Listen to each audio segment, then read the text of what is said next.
Hello students, starting our series of NCERT exemplar. Last video में हमने P block के जो सिंगल चॉइस क्वेश्चंस हैं उनको देखा था। Now we see the multiple choice question. ठीक है, इसी एनसीईआरटी एग्जाम्पलर के इसमें हम पढ़ेंगे पी ब्लॉक, और वो भी सिर्फ बोरोन एंड कार्बन फैमिली। जो पार्ट हमारा 11th में कवर होता है उसकी हम बात करने वाले हैं। ठीक है, अच्छा, इससे पहले जितने भी चैप्टर्स हैं अगर उनके आपको एनसीईआरटी एग्जाम्पलर देखने हैं तो डिस्क्रिप्शन में आपको सबका लिंक गिवन है, आप इजीली चेक कर सकते हैं। ठीक है, so now starting the NCERT exemplar. So first we have is these are the multiple choice question, मतलब इनमें आंसर जो है मल्टीपल होंगे, एक ही आंसर नहीं होगा, उससे ज़्यादा भी हो सकते हैं। ठीक है, first is the reason for small radius of gallium as compare to aluminium. अगर हम बात करें, we have boron, aluminium, gallium, indium and thallium. ठीक है, अब हम बोलते तो यही है, नॉर्मली ऑर्डर क्या होता है as we move top to bottom, कि हमारा साइज जो है वो इंक्रीज करता है। ठीक है, तो मतलब बोरोन का सबसे कम साइज होगा, फिर एल्यूमिनियम का, फिर गैलियम का, फिर इंडियम, मतलब सबसे लार्जेस्ट साइज जो है नीचे की तरफ इंक्रीज कर रहा है, मतलब थैलियम का सबसे बड़ा साइज होना चाहिए। बट होता क्या है, एक्सेप्शन होता है, there is exception between aluminium and gallium, जो कि हमने आयनाइजेशन एनर्जी में भी देखा था कि ऐसा क्यों होता है कि गैलियम की आयनाइजेशन एनर्जी जो है वो ज़्यादा होती है एल्यूमिनियम से। वहीं अगर हम साइज़ की बात करें, गैलियम का जो साइज़ है, रेडियस जो है वो छोटा होता है एल्यूमिनियम से, जबकि होना तो नहीं चाहिए था नॉर्मली तो, बट ऐसा क्यों होता है, दैट इज सेम रीज़न। क्या रीज़न रहता है, गैलियम से पहले क्या आता है, जिंक, और इसमें हम फिलिंग किसकी करते हैं, that is 3d 4s2 and 3d10। Electrons की फिलिंग डी ब्लॉक में की जाती है, डी ऑर्बिटल्स में हम फिलिंग करते हैं, और मुझे पता है डी और एफ जो है पुअर शील्डर होते हैं। भाई अगर ये पुअर शील्डिंग करेंगे तो क्या होगा, इसका जो इलेक्ट्रॉन है, गैलियम के अंदर जो इलेक्ट्रॉन है, वैलेंस शेल में इलेक्ट्रॉन्स जो है वो ज़्यादा अट्रैक्ट होंगे टुवर्ड्स द न्यूक्लियस। अब ज़्यादा अट्रैक्ट होंगे तो ऑब्वियस सी बात है रेडियस विल डिक्रीज। इसी वजह से गैलियम का जो साइज है वो कंपैरेटिवली एल्यूमिनियम से छोटा होता है। ठीक है, तो हमसे यही पूछा इसके रीजन क्या क्या है। फर्स्ट क्या बोल रहा है, poor shielding of D and F orbital. बिल्कुल, डी और एफ ऑर्बिटल की पुअर शील्डिंग की वजह से ही तो रेडियस डिक्रीज करता है, क्योंकि वैलेंस शेल को, इलेक्ट्रॉन्स को न्यूक्लियस ज़्यादा इजीली अट्रैक्ट कर पाता है, जिससे साइज जो है हमारा डिक्रीज हो जाता है। तो बिल्कुल सही है, first option is the correct one. Next क्या बोल रहा है, इंक्रीज इन न्यूक्लियर चार्ज। हाँ, ऐसा होता तो है भाई, नंबर ऑफ प्रोटॉन्स तो सेम ही है। ठीक है, अब इलेक्ट्रॉन्स जो है अगर वो पुअर शील्ड कर रहे हैं, मतलब उनकी जो शील्डिंग है, रिपल्शन है बिटवीन द इलेक्ट्रॉन इलेक्ट्रॉन, वो डिक्रीज हो रहा है, तो न्यूक्लियस इजीली अट्रैक्ट कर पाएगा। तो हाँ बिल्कुल, न्यूक्लियर चार्ज का क्या होता है, इंक्रीज होता है। तो yes, second option is also correct. Next is presence of higher orbital. नहीं, हायर ऑर्बिटल का कोई लॉजिक नहीं है कि साइज के डिक्रीमेंट में हम हायर ऑर्बिटल को नहीं बोल सकते। Next is higher atomic number. हाँ, गैलियम का एटॉमिक नंबर तो ज़्यादा होता है, बट वो एक रीज़न नहीं होता इंक्रीज इन साइज का। ठीक है, so first and second is the correct answer. ठीक है, next, the linear shape of CO2 is due to. हमें खुद ही बता रहा है कि CO2 की जो शेप है वो लीनियर होती है। अगर मुझे नहीं भी बता रखा होता तो हमें पता है, वी हैव CO2। अगर हम हाइब्रिडाइजेशन निकालें तो sp हाइब्रिडाइज है, carbon is a central atom, double bond O and double bond O, sp linear geometry. ठीक है, ये लीनियर ज्योमेट्री है। अब ये बोल रहा है कि लीनियर होती किस वजह से, भाई क्यों होती है, क्योंकि sp हाइब्रिडाइज है, और sp हाइब्रिडाइजेशन में लीनियर ज्योमेट्री होती है, and the bond angle is 180 degree. ठीक है, बट क्या क्या रीजन है, पहला बोल रहा है कि sp3 हाइब्रिडाइजेशन ऑफ कार्बन। नहीं, कार्बन यहाँ पे तो क्या है, sp हाइब्रिडाइज्ड है, तो first is not correct. Next क्या बोल रहा है, sp हाइब्रिडाइजेशन ऑफ कार्बन। हाँ बिल्कुल, sp हाइब्रिडाइजेशन की वजह से तो ये लीनियर ज्योमेट्री शो करता है, so second is the correct one.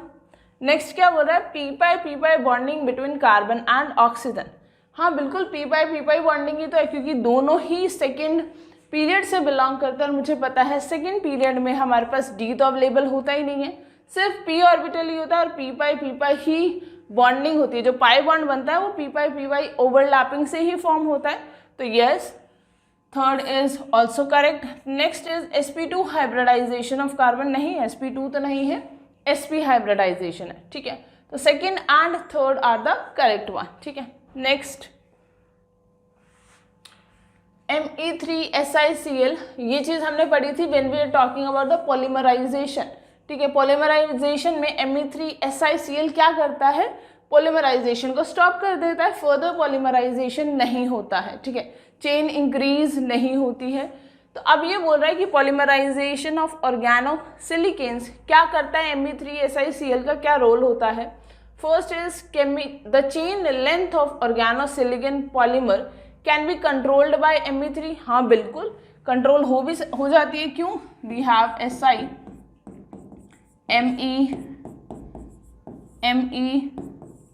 OH, ठीक है। इसके साथ हम इसकी अगर रिएक्शन पॉलीमराइजेशन कराएं तो क्या होगा, we have Cl carbosilicon CH3 and CH3, यहाँ से क्या होगा, पॉलीमराइजेशन होगा, HCl का रिमूवल होगा। अब ये फर्दर क्या पॉलीमराइज हो सकता है, नहीं, ये फर्दर तो नहीं हो सकता, मान लो ये एन टाइम्स है, ये फर्दर तो नहीं हो सकता, बेसिकली क्या कर रहा है, स्टॉप कर रहा है हमारे पॉलीमराइजेशन को। तो yes, first is the correct one. Next क्या बोल रहा है, Me3SiCl blocks the end of terminal, बिल्कुल ये टर्मिनल एंड को ब्लॉक कर रहा है, तभी तो पॉलीमराइजेशन हमारा यहाँ पे स्टॉप हो जाता है, ठीक है। तो yes, second is also correct. Next is it improves the quality and yield of the polymer, नहीं, ये तो यील्ड को घटा ही रहा है ना, स्टॉप करके यील्ड हमारी कमी हो रही है, इम्प्रूव तो नहीं कर रहा है यील्ड को, तो third is not correct. Next is Me3SiCl as at a catalyst during polymerization, नहीं, कैटलिस्ट का क्या काम होता है, कैटलिस्ट वापस हमें मिल जाता है आफ्टर द रिएक्शन, इनिशियली हम यूज करते हैं, आफ्टर द रिएक्शन हमें मिल जाता है, बट यहाँ पर क्या ये हमें वापस से ऑब्टेन हो रहा है, नहीं, ये तो सिर्फ पॉलीमराइजेशन को स्टॉप करने के लिए हम यूज करते हैं, ठीक है। So this is also not correct. So first and second are the correct one, ठीक है। Next, which of the following statement are correct? First is fullerene have dangling bond, dangling bond नहीं होते fullerene के, अगर आपको structure याद हो तो we have 5 membered ring और यहाँ पर हमारे साथ 6 membered ring होती है, फुटबॉल लाइक स्ट्रक्चर को हम बोलते हैं फुलरी, ठीक है। तो डेंगलिंग बॉन्ड उसमें तो नहीं होते हैं। Fullerene are cage like molecule, हाँ बिल्कुल, इसे हम फुटबॉल लाइक स्ट्रक्चर भी बोलते हैं, साथ साथ you can also say it is having cage like molecule, ठीक है। तो yes, second is the correct option. Next is graphite is thermodynamically most stable allotrope of carbon, हाँ ग्रेफाइट जो है वो डायनामिकली स्टेबल होता है, ठीक है।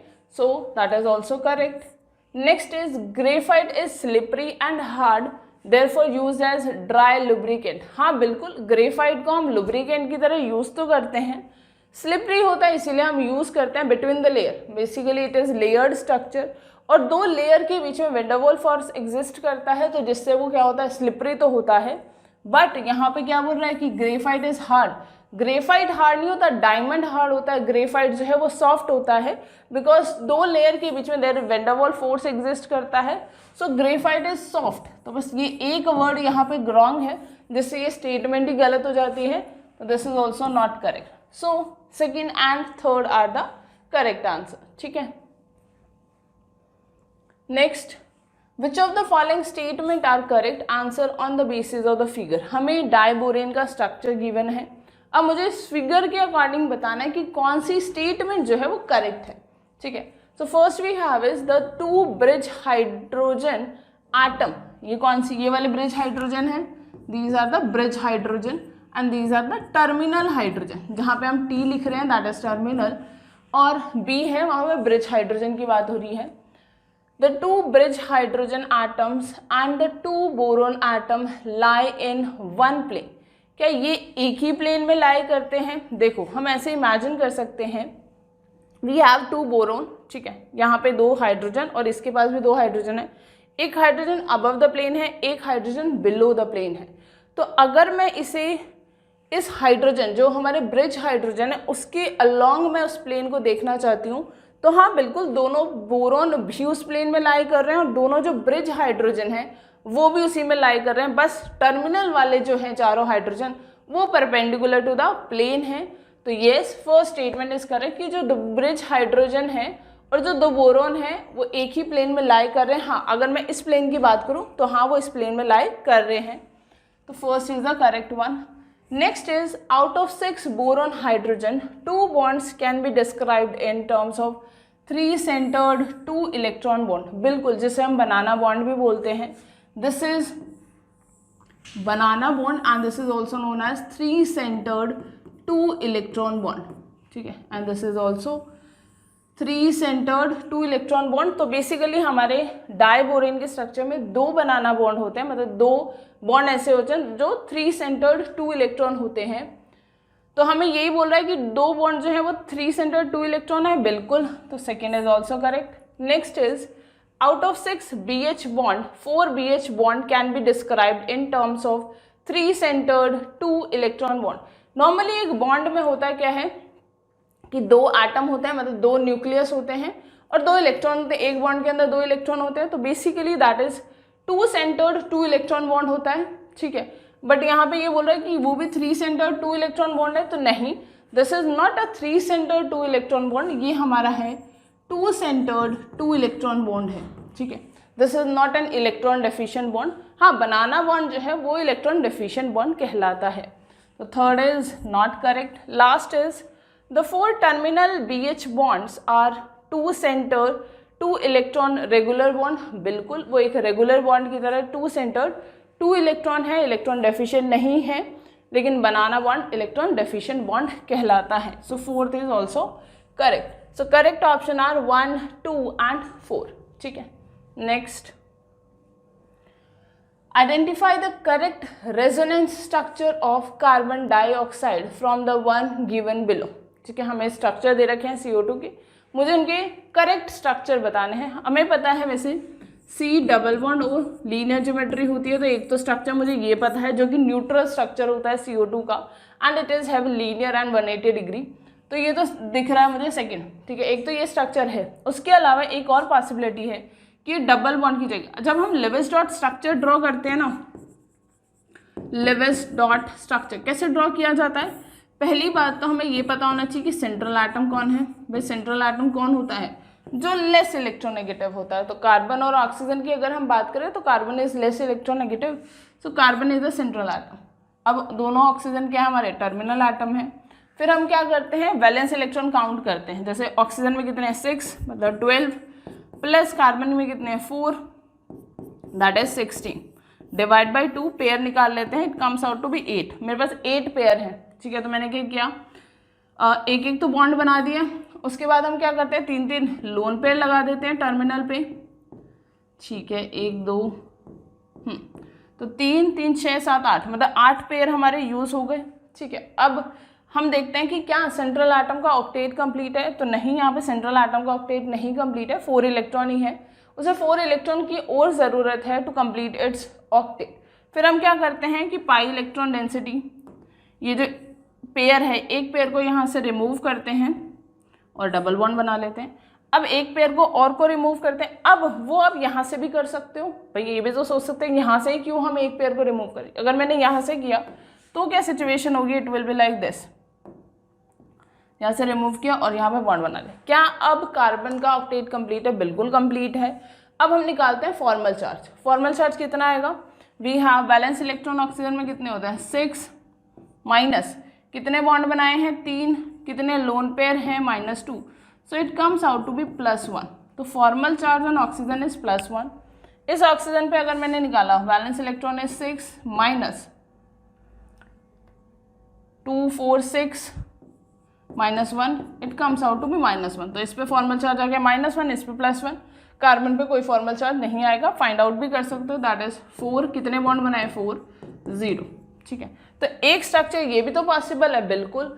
ऑक्सीजन पे पॉजिटिव आएगा जब वो ट्रिपल बॉन्ड बनाएगा, और एक ऑक्सीजन पे नेगेटिव आएगा जब वो सिंगल बॉन्ड बनाएगा। तो ये फोर्थ इज ऑल्सो करेक्ट। अब थर्ड क्यों नहीं करेक्ट है, क्योंकि देखो थर्ड स्ट्रक्चर तो यही है, बट इसमें फॉर्मल चार्जेस जो है वो गलत लगाए हुए हैं। यहाँ पे ट्रिपल बॉन्ड बना रखा है ऑक्सीजन ने और उस पर फॉर्मल चार्ज नेगेटिव है, बट नहीं, वो +1 फॉर्मल चार्ज आता है, तो इसलिए थर्ड गलत है। फर्स्ट की अगर हम बात करें तो फर्स्ट भी स्ट्रक्चर तो बनाया हुआ है, बट फॉर्मल चार्ज नहीं दिखा रखे हैं। ओवरऑल तो न्यूट्रल होता है, बट हाँ इंडिविजुअल एटम पे कुछ ना कुछ तो फॉर्मल चार्ज होता ही है, तो इसलिए फर्स्ट भी करेक्ट नहीं है। So second and fourth are the correct one, ठीक है। So that's all for multiple choice question. इससे पहले वाली वीडियो में हमने सिंगल चॉइस क्वेश्चन देखे थे, इस वाली वीडियो में हमने कवर किए हैं multiple choice question of boron and carbon family. तो बोरॉन एंड कार्बन फैमिली से कैसे कैसे क्वेश्चंस हमसे पूछे जाते हैं, काफ़ी बार आप देखोगे भी, जैसे B2H6 की अगर हम बात करें तो कुछ कुछ कॉम्पिटेटिव एग्जाम में B2H6 के बारे में बहुत पूछा जाता है। तो वो चीज़ आपको ध्यान रखनी है कि B2H6 में क्या क्या प्रॉपर्टीज़ होती हैं, क्या टर्मिनल एटम होता है, हाइड्रोजन होता है, क्या उनके प्लेन होते हैं, कौन से उनके प्लेन होते हैं, वो चीज़ आपको पता होनी चाहिए, वो इम्पॉर्टेंट भी है, ठीक है।